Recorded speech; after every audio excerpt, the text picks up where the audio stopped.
It doesn't get much better than this, right? Three strong Black couples representing the West Valley, talking about issues that are pertinent to us. I thank them so much for participating, but I thank you so much for actually taking the time to watch.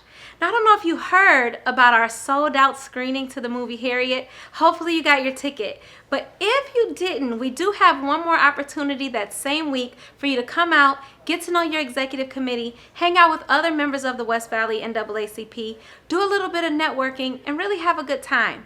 Our officers are finally becoming officially sworn in as your great executive committee.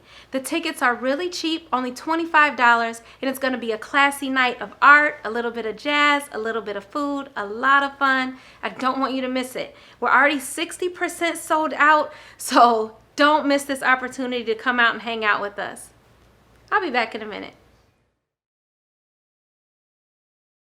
Hi, we're back with the West Valley NAACP Black Love family couples here having a great discussion. This has been such a great discussion, so enlightening. I think some of the solutions or interests or ways where we need to really target our community. I know I'm one that I got up off the sidelines at one point and ran for city council. I think involving our community, our city council, our politicians to understand, hey, this is just not our organization. We're here fighting for our community. How can we fight for, six of us fight for our community effectively? We cannot fight effectively, just the six of us. So we need our city councils, we need our legislators, our House of Representatives. I know it's been talked about, I work in workforce development. It's been talked about the employment rate is decreasing, everybody's getting jobs. That is true. There are a lot of jobs. I speak with employers every day. However, the homelessness is increasing. So how can we have a lot of jobs, but the homelessness is increasing? Something is going on. And I think that's where it intersects with the mental illness, the substance abuse. Something's going on where, yeah, I can get a lot of people jobs because there's a lot of openings, but how can I keep them gainfully and sustainably employed is a problem. And I think we need to bring probably some politicians and things into that, because how can I effectively keep somebody employed if I can't get them to get their mental illness or addiction in order? So how do we channel our community to help us do that? Well, that's a good question. So let's just take a step back, and you mentioned about homelessness and mental health, and so that's an important place to tap on that, to start with that, and then make the connection with how the community can help with that. So with homelessness, then you have individuals that they don't have anywhere to live, the next meal, they don't know where any of those things are coming from, and the possibility of some type of mental illness that's interfering with their ability to survive even on the streets. So to be able to get that individual into a facility, like some of the facilities where I work at, agencies, where to get them the help and get them the assessments and things that they need. Because the long and short of it is, there's some individuals that are not going to be able, unfortunately, we're not going to be able to put them to work.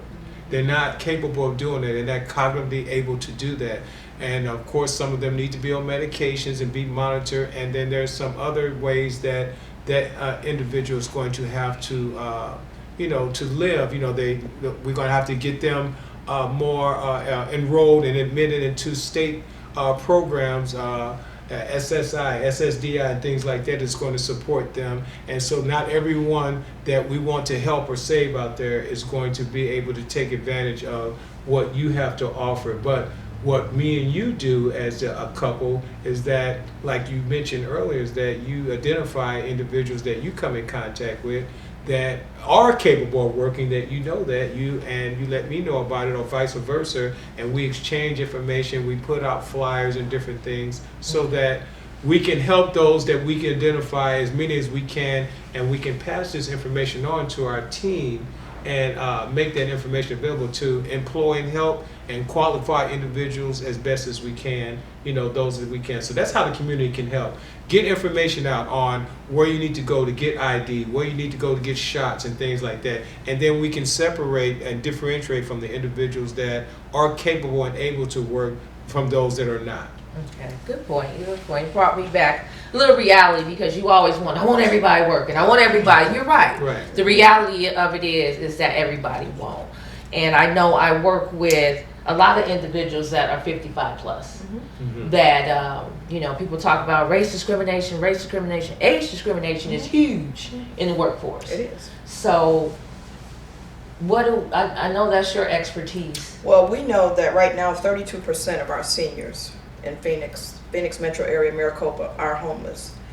And it's due to circumstances beyond their control. So, you know that Social Security can now be hit as far as your check being reduced, student loan debt.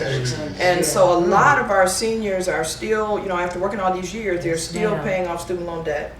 And their checks are being hit. And so if you're only getting $1,400 a month, and that's the average check in Arizona, you're getting $1,400 and the government's taking $700 of that a month, then how are you going to live off the other $700? So it's forcing our seniors to now go homeless. And we are trying to see what we can do, about that. But I think the more that we make people aware also that this is taking place, you bring awareness to it, you bring education to it, and then the resources come. But if we're silent and people don't know, and a lot of times they're shameful because people don't know that they're homeless, because a lot of them are living in their cars, some are living in alleyways and things like that, and you know that, Audrey, you know that. And so we just think awareness. It's going to take some awareness, it's going to take resources and education. It's just so interesting. I know we have to come back for another segment too to talk about how do they get homes, how do they stay in homes with the rent increase and things like that. What else are you guys seeing? What other resources can we put out? Who can we channel in? Who can we rope in to our organization to bring awareness? Well, the biggest thing is, like you say, we need to understand that community involvement. As us sitting here talking, we have some great ideas as a group, but those folks that sit on the other side of that wall that wait on who we gonna call also have to know that we also need those resources to know who we gonna call. So I think the village, our president always talks about a village raising a child mentality, and she thinks about how we as a group, our West Valley president. NAACP president. We want to make sure that the United States of America. Okay. Yeah, you're absolutely right. Our West Valley chapter president always gives us that, encouragement about keep that village mentality. The village. As a pastor, we're always looking when we have our meetings with the church. We want to say is what's out there as the church can we sponsor. So my goal is to push pastors at looking at property, looking at land, looking at vacant structures that we can invest in.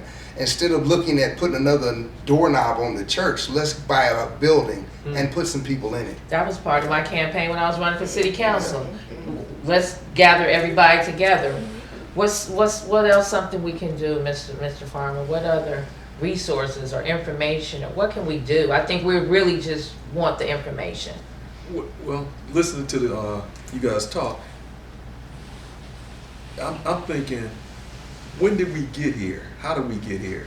With all the homelessness, with all the drug addiction and the mental health, what has changed? Did something happen in the last 10 to 20 years that we got to this place where just all of a sudden we have so many homeless people, or was it hidden before? So how did we get here? You know what I mean? So when did we wake up one day, we were all sleeping, and all of a sudden we got this great homeless population? Where did this stuff come from? Because I know people, say 10, 20 years ago, they had to see this coming. So nobody stepped in to circumvent it. And also, I'm wondering, for the solution, my thing is right now is the question: how do we get here?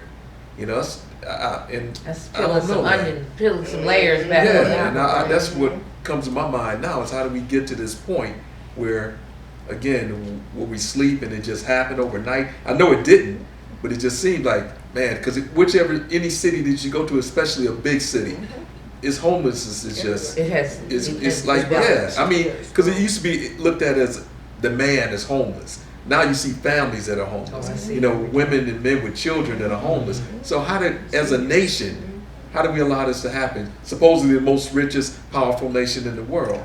How did we get here? And I think that's probably where we come to our next break to get back to the drawing board to figure out some of these solutions on what we can do. When did it start? Right. So we're going to take a break, and you're going to hear great information from the West Valley NAACP. Please follow us. Please go to the West Valley NAACP on our Facebook, westvalleynaacp.com, and follow us. We need your assistance in our community.